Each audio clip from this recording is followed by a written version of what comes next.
চলো গাইস, আমার ভাইয়ের সাথে যাচ্ছি। ভাই এখানে চিপে গেছে, একদম পিছনে চলে গেছে। ওই যে, আর আমরা এখন যাচ্ছি বাসায়, এন্টার করছি। ওরে বাবা রে, খুব রোদ, এই জন্য কালো কালো দেখা যাচ্ছে। ওরে বাবা, এখন ওটা বাসায় যাচ্ছি গাইস, একদম মিনি ক্লাব এটা। আমরা এখন এই সামনে দিয়ে গেলাম।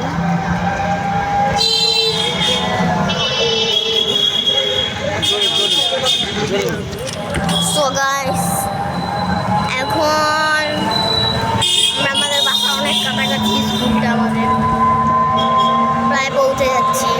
আপনারা রাস্তাঘাট দেখেন।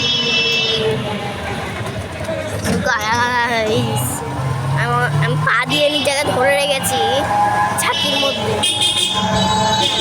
কারণ আমরা আমাদের বাসার অনেক কাছে। সো গাইস, ভাই বোনেদের নমস্কার। আমি একদম তোমার নেক্সট মিনি ভিডিওতে ভালো সুস্থ থাকেন। আল্লাহ হাফেজ।